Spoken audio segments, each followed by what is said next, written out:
E se eu disser para você que o mundo espiritual é legal? Sim, legal.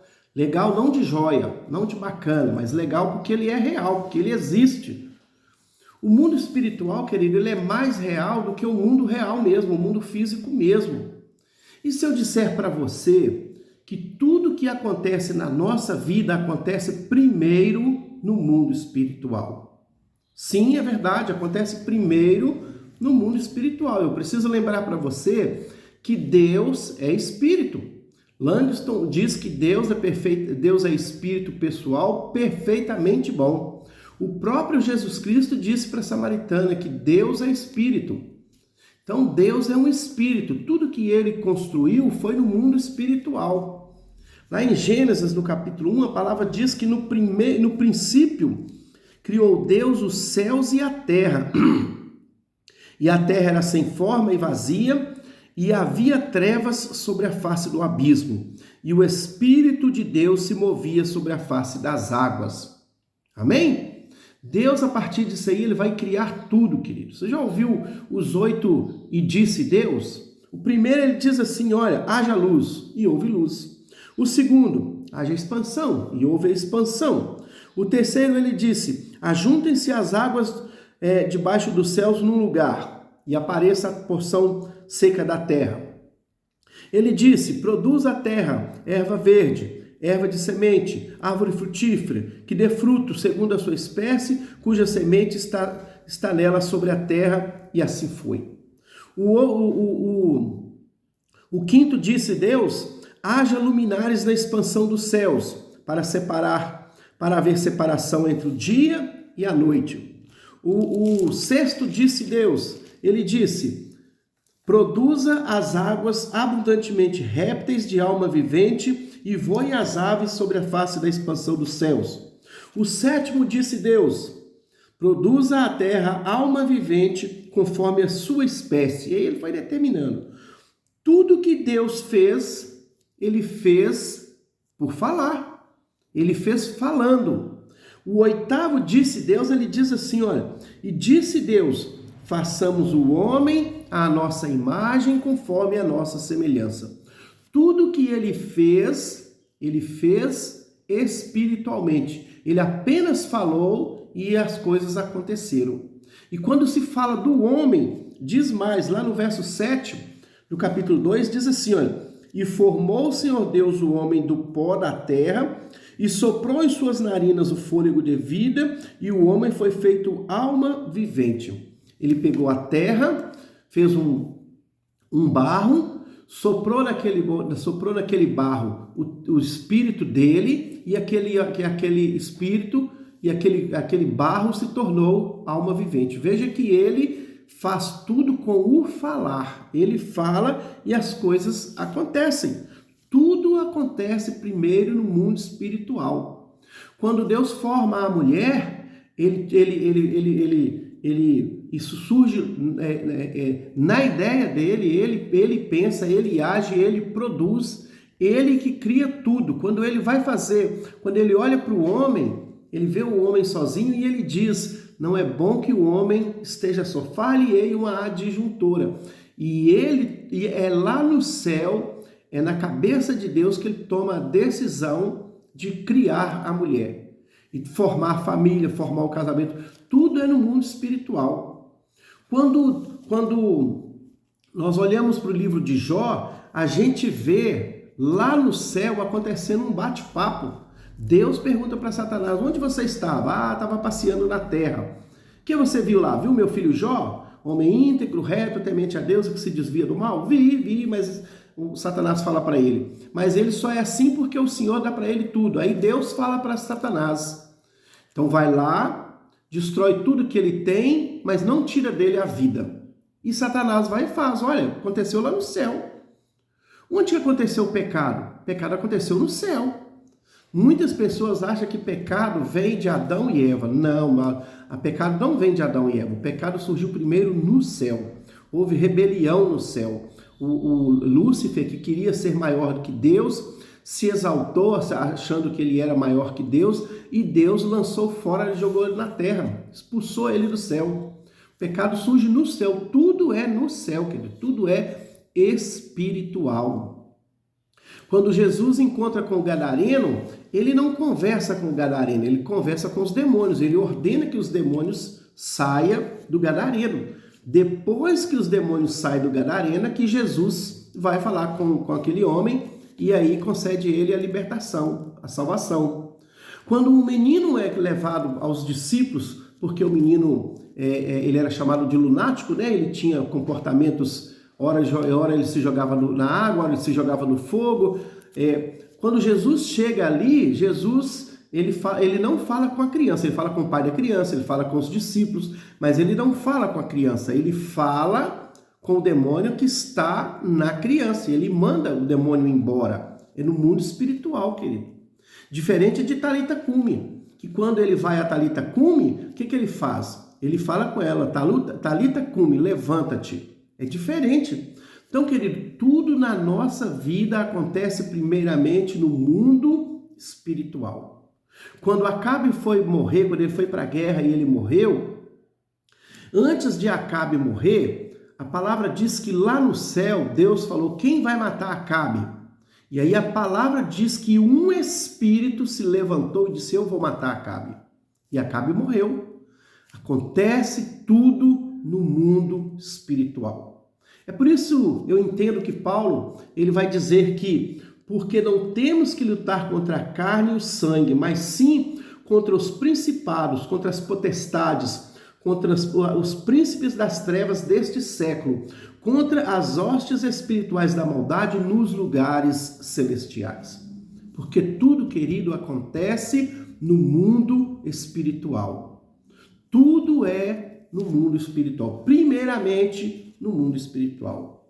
E eu quero contar uma história para você, para testificar que é no mundo espiritual que as coisas acontecem, as batalhas, as guerras, as vitórias, tudo acontece no mundo espiritual. Eu quero contar para você uma história. A história que está lá em Isaías, no capítulo 37, no capítulo 36 e o capítulo 37, quando diz que Senaqueribe, ele cerca Jerusalém e ele quer tomar o poder em Judá. Senaqueribe, ele vai enviar um comandante dele para fazer afrontas ao rei de Judá, que é Ezequias. E ele vai falar, ele vai dizer para os homens lá de Ezequias, os soldados de Ezequias, do templo, né? Ele vai dizer das coisas que o rei Senaqueribe fez, dos impérios que ele venceu, e que os deuses daqueles impérios, nenhum deles conseguiram livrar aquele império das mãos de Senaqueribe. E então ali ele está zombando de Deus, ele zomba de Deus, dizendo que Deus não tem essa autoridade. E é interessante que lá no capítulo 33, o verso 11, a partir do verso 11, quando o enviado de Senaqueribe está ali conversando com as pessoas, ali com o povo ali de Ezequias, ele diz assim, olha, então disse Eliaquim, Sebna e Joá a Rabsaque. Rabsaque é o enviado de Senaqueribe. Pedimos-te que fale aos teus servos em siríaco, porque bem entendemos, e não nos fale em judaico aos ouvidos do povo que está sobre o muro. O Rabsaque trouxe uma ofensa, uma carta de ofensa para o rei de Judá, para Ezequias, e os servos ali quer que Rabsaque fale em siríaco.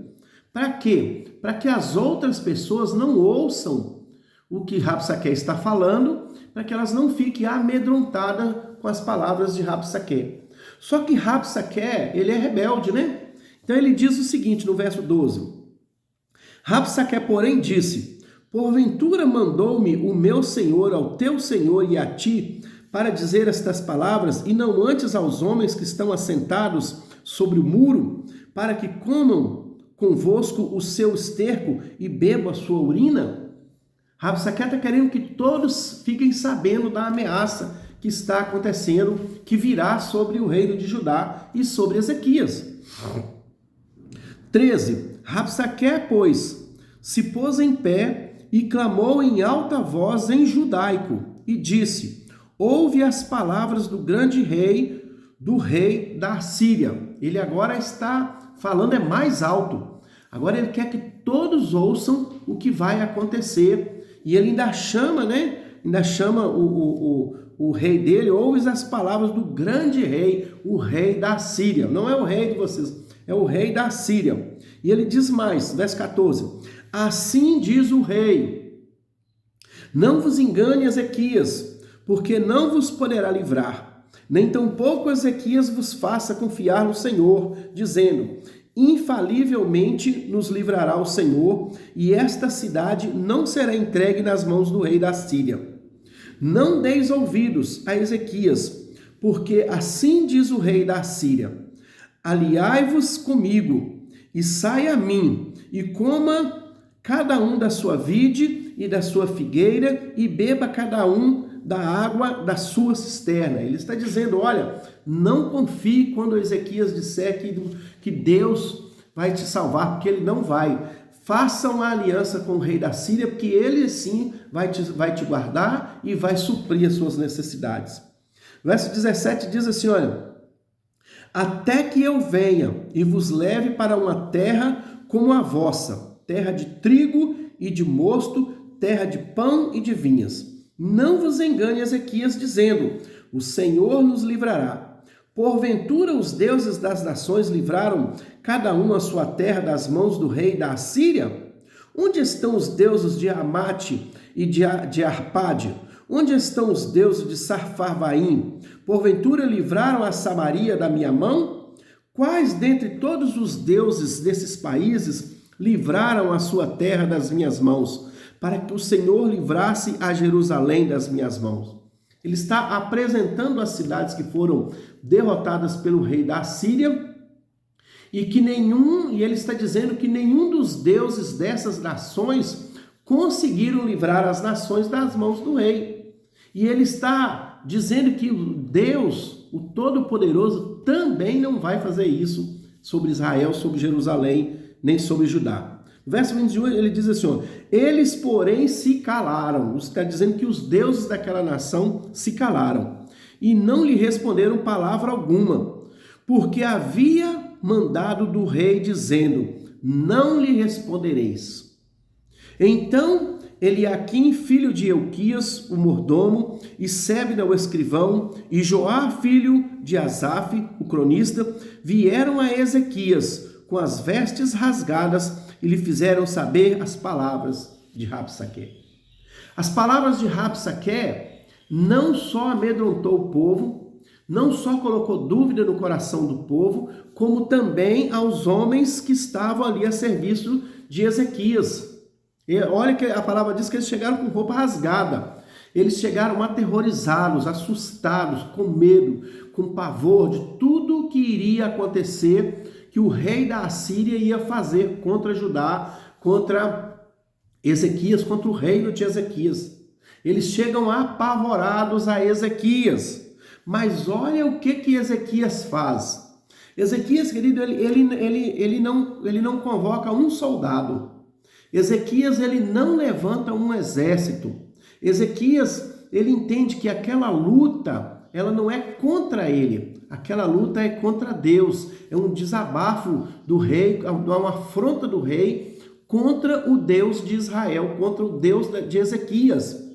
Ezequias, ele não vai pegar em nenhuma arma, ele não vai afrontar ninguém, ele não vai bater boca com ninguém, ele não vai mandar indireta, ele não vai mandar lei magnística contra ninguém, ele não vai fazer nada, querido.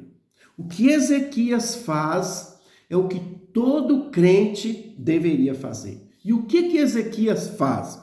Capítulo 37 diz assim, fala da oração de Ezequias. E aconteceu que, tendo ouvido isso, o rei Ezequias rasgou suas vestes e se cobriu de saco e entrou na casa do Senhor. Veja que ele não brigou, não murmurou, ele não ofendeu aqueles homens, ele não maltratou os servos dele, não chamou eles de covarde, nem de medrosos, ele não fez nada, ele não falou nada.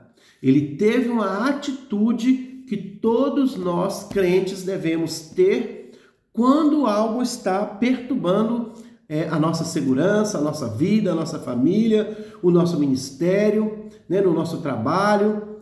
Quando há alguém aterrorizando a nossa vida, tirando a nossa paz, tirando a nossa segurança, tirando a nossa confiança em Deus, Ezequias fez tudo o que nós deveríamos fazer ou devemos fazer como crentes. A palavra diz que Ezequias rasgou suas vestes e se cobriu de saco e entrou na casa do Senhor. Então enviou Eliaquim o mordomo e Sebna o escrivão e os anciãos dos sacerdotes cobertos de sacos ao profeta Isaías, filho de Amós, e disseram-lhe: assim diz Ezequias, esse dia é dia de angústia e de vitupério e de blasfêmias, porque chegados são os filhos ao parto e força não há para dá-los à luz. Queridos, Ezequias então ele vai consultar o profeta Isaías e depois ele vai orar, ele vai falar. Lá no verso 14 diz assim, olha: recebendo, pois, Ezequias as cartas das mãos dos mensageiros e lendo-as, subiu à casa do Senhor e Ezequias as estendeu perante o Senhor. Ele pegou a carta de afronta e ele foi para o templo e ele apresentou aquela carta ao templo. Ele pegou aquela carta, apresentou ao Senhor e orou. E orou Ezequias ao Senhor dizendo: ó Senhor dos exércitos, Deus de Israel, que habita entre os querubins, tu mesmo, só tu és Deus de todos os reinos da terra. Tu fizestes os céus e a terra. Inclina, ó Senhor, o teu ouvido e ouve. Abre, Senhor, os teus olhos e vê. E ouve todas as palavras de Senaqueribe, as quais ele enviou para afrontar o Deus vivo. Verdade é, Senhor, que os reis da Assíria assolaram todas as nações e suas terras, e lançaram no fogo os seus deuses, porque deuses não eram senão obra de mãos de homens, madeira e pedra. Por isso os destruíram. Agora, pois, ó Senhor nosso Deus, livra-nos da sua mão, e assim saberão todos os reinos da terra que só tu és o Senhor. Queridos, Ezequias não brigou com ninguém.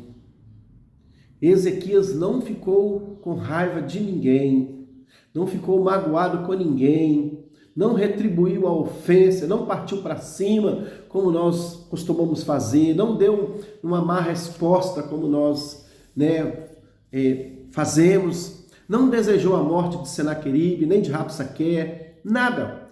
Ele apenas pegou a carta de afronta, entrou no templo, apresentou a carta a Deus, exaltou o nome de Deus e falou para Deus: olha, a afronta é contra o Senhor, essa guerra é do Senhor, essa peleja é do Senhor. E aí no verso 20 ele diz: agora, pois, ó Senhor nosso Deus, livra-nos da sua mão, e assim saberão todos os reinos da terra que só tu és o Senhor. Quando ele diz livra-nos da sua mão, ele está dizendo das mãos de Rabsaque e de Senaqueribe. Livra-nos das mãos desse povo. E todos saberão, e todos os reinos da terra saberão que só tu és Senhor. Sabe o que aconteceu, querido? No verso 33 diz assim, olha, verso 33 diz assim: portanto, agora é a resposta de Deus para Ezequias. Portanto, assim diz o Senhor acerca do rei da Síria: não entrará nesta cidade, nem lançará nela flecha alguma, tampouco virá perante ela com escudo, ou levantará trincheira contra ela. Pelo caminho por onde vier, por esse voltará. Porém, nesta cidade não entrará, diz o Senhor. Porque eu ampararei esta cidade para livrá-la, por amor de mim e por amor do meu servo Davi. Deus ouviu a oração de Ezequias e Deus agora ele decide que Senaqueribe, o exército de Senaqueribe, o exército sírio, ele não entraria em Judá, ele não entraria em Jerusalém, ele não iria afrontar o povo de Deus. E Deus faz mais. No verso 36, olha o que Deus faz para defender aquela nação e para defender o seu povo. No verso 36 de Isaías 37, diz assim: Então saiu o anjo do Senhor e feriu no arraial dos assírios a 185.000 deles. E quando se levantaram pela manhã cedo, eis que todos esses eram corpos mortos. Assim Senaqueribe, rei da Assíria, se retirou e se foi, e voltou, e habitou em Nínive. E sucedeu que, estando ele prostrado na casa de Nisrode, seu Deus, Andrameleque e Sarezer, seus filhos, o feriram à espada e escaparam para a terra de Ararate. A Esar-Adão, seu filho, reinou em seu lugar. Deus ele não só recebe a oração de Ezequias, como ele determina que Ezequias não vai entrar em Judá, não vai acontecer nada contra Judá, não vai acontecer nada contra o povo de Deus, como ele ainda envia um anjo e ele mata 185.000 soldados do exército de Senaqueribe. E mais, quando Senaqueribe acha que tudo está bem, os próprios filhos de Senaqueribe assassinam Senaqueribe. Queridos, olha, a nossa luta, ela não é contra pessoas. A nossa luta, querido, não é contra a carne ou sangue, como o apóstolo Paulo disse. A nossa luta, querido, é nas regiões celestiais, é no mundo espiritual. Nós batalhamos, queridos, com a oração, com jejum, com a palavra. Nós batalhamos, querido, com as armas que o Senhor nos deu, com as armas espirituais. É por isso, querido, que eu estou aqui para convidar você para que a gente levante um clamor pela nossa nação, a nação brasileira, para que a gente, em nome de Jesus, como igreja, se levante, né, e clame ao Senhor pela nossa nação, para que nós possamos ser libertos, né, de todas essas principados, potestades, sobre esses dominadores do século vindouro que estão atuando na nossa nação e que está trazendo toda essa opressão sobre as nossas vidas.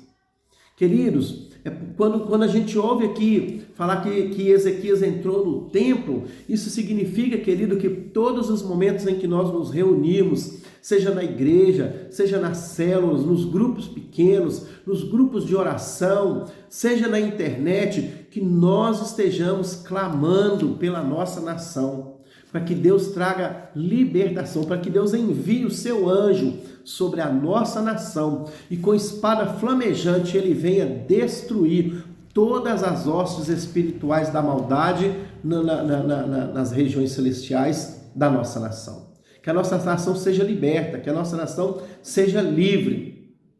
Não precisamos brigar com ninguém, não precisamos ofender ninguém. Basta que a gente se dobre, se curve, faça como Ezequias. Ezequias fala a palavra, fala que ele colocou pano de saco. Ele se humilhou diante de Deus, ele apresentou a ofensa a Deus e o resto foi Deus quem fez. Porque tudo acontece no mundo espiritual, querido. Não adianta a gente querer brigar com pessoas, querer a morte de pessoas, a prisão de pessoas. Nós precisamos colocar nas mãos de Deus. É Ele quem vai fazer, mas para isso nós precisamos clamar. A palavra de Deus diz, amados, que quando 2 ou 3 se reúnem no nome do Senhor Jesus, que Ele se faz presente. E que a oração que é feita ali é ligada no céu. Meu querido, olha, é a igreja que tem poder para ligar no céu, amado. É a igreja, é nós juntos como igreja, orando, clamando, intercedendo pela nossa nação, é que vamos, chamar a atenção de Deus, clamar ao Senhor para que Ele abra os seus ouvidos para a nossa oração, para que Ele abra os seus olhos para ver a nossa aflição, e que Ele envie socorro, que Ele envie o anjo dele, um anjo de guerra, para combater todo o mal e nos livrar de toda essa opressão. Então fica aí o meu convite para todos vocês, os pastores, as pastoras, os padres, todo o pessoal que tem, do mundo cristão, que tenha acesso a pessoas, para que junte, convide as suas congregações, para que a gente possa estar nos momentos de reunião clamando pela nossa nação, lutando no mundo espiritual pela nossa nação. Queridos, olha, a sua mensagem, ela pode ser coach, ela pode ser progressista, ela pode ser teoria da prosperidade, ela pode ser de cura e libertação, a sua mensagem pode ser de salvação, a sua mensagem pode ser de evangelismo, a sua mensagem, eu não tenho nada contra a sua mensagem. Mas uma coisa eu te garanto, se nós não nos levantarmos em oração, em clamor pela nossa nação, nenhum de nós vamos poder continuar com a nossa pregação, com a nossa mensagem, nenhum de nós vamos poder continuar falando do amor de Deus nessa nação, querido. Porque certamente virá opressão muito maior, principalmente sobre a igreja, e ela já está surgindo. Basta que você veja as reportagens, os noticiários, que você comece a perceber que já existe sobre a nação brasileira uma perseguição religiosa. E isso afeta em especial os cristãos, os crentes, os católicos. Então, queridos, olha, se levante enquanto é tempo, porque depois não vai adiantar a gente chorar. Amém? Que Deus te abençoe, que Deus te dê sabedoria, que Deus abra os seus ouvidos espirituais, os seus olhos espirituais, para ouvir e ver tudo que está acontecendo no mundo espiritual, na nossa nação, e que cabe a nós lutar e interceder. Deus te abençoe, em nome de Jesus.